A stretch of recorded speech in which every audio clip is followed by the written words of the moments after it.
Hello viewers, welcome back to Tips of Taste. இன்னைக்கு ஒரு இன்ட்ரெஸ்டிங்கான ரெசிபி தான் பண்ண போறேன். இன்னைக்கு மொரட்டன் பே பக்ஸ் வாங்கியிருக்கோம். இந்த மொரட்டன் பே பக்ஸ் பார்க்கிறதுக்கு பயங்கரமா இருந்தாலும் டேஸ்ட் வைஸ் நல்ல டேஸ்டா இருக்கும். அதோட க்ளீனிங் ப்ராசஸும் ஈஸியா இருக்கும். இது வந்து லாப்ஸ்டர்ல ஒரு வகையான தான் மொரட்டன் பே பக்ஸ். இந்த பக்ஸ் இதோட ஷெல் ரொம்ப ஹார்டா இருக்கு. இந்த பக்ஸ்ல வந்து தின்னான ஷெல் உள்ள பக்ஸும் இருக்குது, ஹார்டான ஷெல்லும் இருக்குது. தின்னானதில் அதோட ஃப்ளஷ் கம்மியாக இருக்கும். இது ஹார்டான ஷெல் உள்ள மொரட்டன் பே பக்ஸ். இதோட ஃப்ளஷ் பார்த்தீங்க அப்படின்னா சூப்பராக இருக்கும், பயங்கரமாக இருக்கும். இதை க்ளீன் பண்ணுறதுக்கு ரொம்ப ஈஸி தான். இதோட ஹெட் போர்ஷன் கீழே நம்ம நல்லா ப்ரெஸ் பண்ணோம் அப்படின்னா கொஞ்சம் வெளியே வரும். அதே மாதிரி பேக் சைட்லேயும் நம்ம வந்து ப்ரெஸ் பண்ணோம் அப்படின்னா, அதை கழுத்து பாகத்தில் ப்ரெஸ் பண்ணோம் அப்படின்னா ஈஸியாக ஹெட்டு தனியாக வந்துடும், அதோட டெயில் தனியாக வந்துடும்.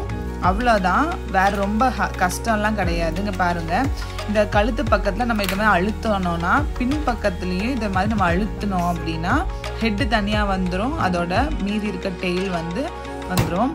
இதோட ஷெல்லை வந்து மேல் பக்கத்தில் நம்ம ஒரு கட் பண்ணிட்டோம் அப்படின்னா உள்ளே இருக்க குடல் பாகத்தை மட்டும் ரிமூவ் பண்ணால் போதும். பாருங்க, கிளீனிங் ப்ராசஸ் ரொம்ப ஈஸி தான். வாட்டரில் வாஷ் பண்ணோம் அப்படின்னா கிளீனிங் ப்ராசஸ் முடிஞ்சிடும். இது சமைக்கும் போது நம்ம ஷெல்லோடி சேர்த்து சமைச்சோம் அப்படின்னா ஃப்ளஷ் வந்து ஜூஸியாகவும் சாஃப்டாகவும் இருக்கும். இப்போ பேன் எடுத்துக்கலாம். பேன் சூடானதும் ஆயில் ஆட் பண்ணுறேன். இந்த பக்ஸை நான் வந்து இந்த ஆயிலில் சால்ட் அண்ட் பெப்பர் போட்டு பிளான்ச் பண்ணி 2 minutes தான் இதை குக் பண்ணுறேன்.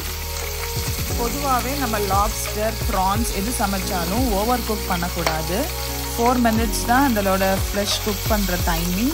நான் இந்த பிளான்ச் பண்ணும்போது 2 minutes எடுத்திருக்கேன். ஃபைனலாக நம்மளோட சாஸ் ரெடி பண்ணும்போது நான் 2 minutes குக் பண்ண போகிறேன்.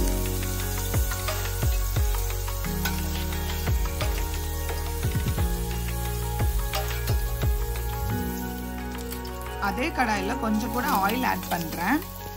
நல்ல பொடியாக நறுக்குன கார்லிக்கும் இதில் ஆட் பண்ணிக்கலாம். சிம்மில் வச்சு தான் கார்லிக்கை வந்து நம்ம ரோஸ்ட் பண்ணணும்.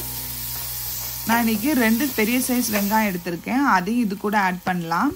நல்லா வதங்கினதுக்கப்புறம் 1 ஸ்பூன் ஜீரக பவுடர், 1 ஸ்பூன் சோம்பு powder, 1 spoon red chilli powder இதை ஆட் பண்ணி சால்ட் ஆட் பண்ணி நல்லா இதை வதக்கிக்கலாம். இப்போ நான் வந்து green capsicum, red capsicum, yellow capsicum 3 வெட்டி வச்சுருக்கேன்.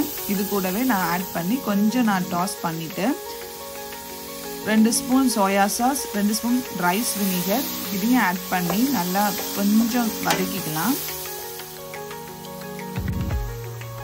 1 கப் வாட்டர் ஆட் பண்ணி நல்லா மிக்ஸ் பண்ணோம் அப்படின்னா ஒரு சாஸ் கன்சிஸ்டன்சி வரும்.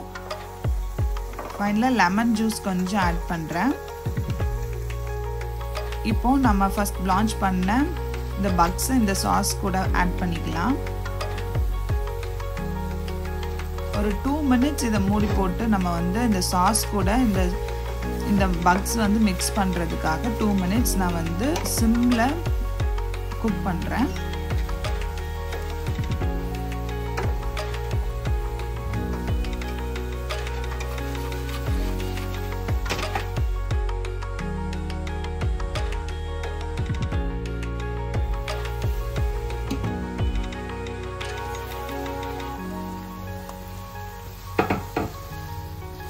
இப்போ இந்த சாஸும் பக்ஸும் நல்லா மிக்ஸ் ஆகி நல்ல ஒரு ஃபென்டாஸ்டிக்கான மொரட்டன் பே பக்ஸ் சில்லி ரெடி ஆயிடுச்சு. இந்த ரெசிபி உங்களுக்கு பிடிச்சிருக்கும்னு நினைக்கிறேன்.